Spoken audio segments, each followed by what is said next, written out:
Thank you so much for watching Landumc Goes There. Please subscribe and hit the like button and the bell notification button. Wolfgang Petersen, in the year 2000, gave us an American disaster drama film called The Perfect Storm. It was based on the 1997 creative nonfiction book of the same name, written by Sebastian Junger. The screenplay was adapted by William Whitliff, and it tells the story of the Andrea Gale, a commercial fishing vessel that was lost at sea with all its hands after being caught in the perfect storm in 1991.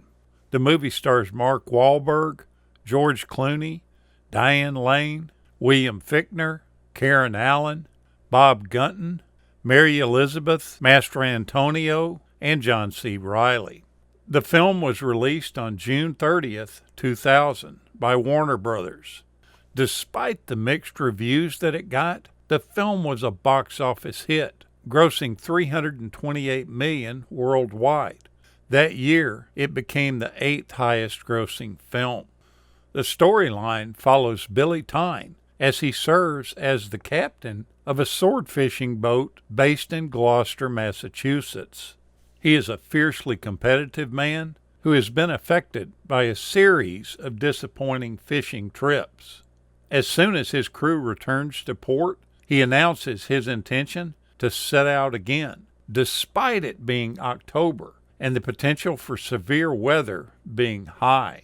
5 crew members decide to join him: the young Bobby, who has recently fallen in love; Murph, who's a devoted father who has just gone through a divorce; Sully, whom Murph holds in contempt; Bugsy, who has finally found a woman who really appreciates him; and Alfred, a reserved Jamaican. Their initial catches are minimal, prompting them to sail east, while Tyne disregards storm warnings. Finally, the fish start to bite, but the ice machine malfunctions. They face a dilemma. Should they navigate home through an impending storm or wait it out and risk losing their catch to spoilage? George Clooney's character of Billy Tyne, the captain of the boat, was offered to Harrison Ford, but he declined the role. Secondly, they offered it to Nicolas Cage, and he also turned it down.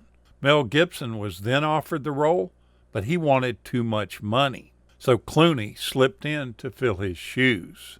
Mark Wahlberg plays the character Bobby Shatford, and he's the least experienced of the Andrea Gale's crew. He's the son of Ethel Shatford, the owner of the Crow's Nest, the bar that they always patronize on the docks. He really enjoys commercial fishing, but his deepening relationship with his girlfriend Chris creates conflict within himself and between the couple. He's compelled at the potential to earn more money at sea than he could make with a job on shore, so he decides to sign on for one last fateful trip. The real Crow's Nest Bar in Gloucester is actually on Main Street in downtown, not on the wharf that's depicted in the film. A fake Crow's Nest was built for the movie near the dock, a little ways down the street from the actual bar. This decision was based on the fact that the entrance to the real Crow's Nest is little more than a door in a nondescript brick wall and was not cinematically appealing. The fake Crow's Nest allowed for exterior shots to be done with the cast without issue. If producers had used the real Crow's Nest, traffic in downtown Gloucester would have had to been stopped for the purpose of filming the shots outside the bar. During the film's beginning, the ship, the Andrea Gale, is shown offloading an unimpressive catch, and Billy Tyne is depicted as having lost his touch. In reality, Tyne and his crew returned from the trip with an abundant catch. Likewise, the relationship between Tyne and Linda Greenlaw, the sister ship's captain, was fictitious. Tyne and Greenlaw did work for the same guy that owned the boats, but were really not well acquainted at all in real life.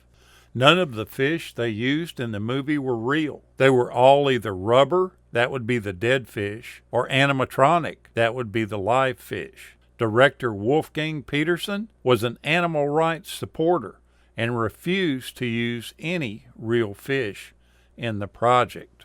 The majority of the filming was done on a sound stage, that being Warner Brothers number 16 in Hollywood. They did shoot a few scenes off Dana Point, California, but basically all of the action scenes were shot on stage 16, where they had built a replica of the Andrea Gale that was mounted on a gimbal so that they could fill up the huge tank at the bottom of this sound stage to make it look like they were on ocean water. The whole stage was surrounded by green screen to play into this illusion. The family members of Billy Tyne and Dale Murphy did not like the movie, and shortly after it came out, they sued Time Warner and other production companies that were involved in the making of the film. The court ended up siding with Time Warner and didn't provide any relief to the family members at all. Now, almost everybody that was an actor involved in the production on the boat had to constantly fight seasickness because of this gimbal thrusting them 4 feet into the air and back down again. All of the crew got sick almost every day of filming. That was with the exception of William Fichtner. He wore a wristband designed to stop seasickness, and he also took boatloads of Dramamine.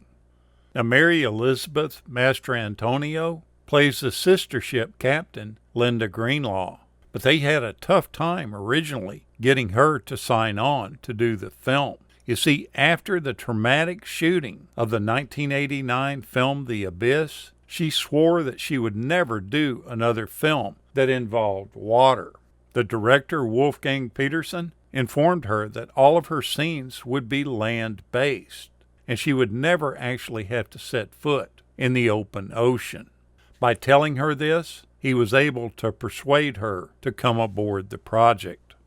At the end of the movie, George Clooney narrates, and he mentions, "Blow your air horn, and you throw a wave to the lighthouse keeper's kid on Thatcher Island."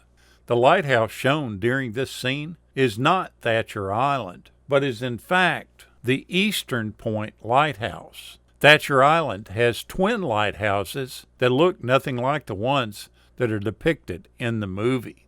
And then to bookend this entire story, the opening scene of the movie shows this wall listing all the fishermen that are lost at sea throughout the centuries of fishing that has gone on in Gloucester. Go back and take a look at this really good film. I've always thoroughly enjoyed this movie. Thank you so much for watching, and we'll continue to chase the classics.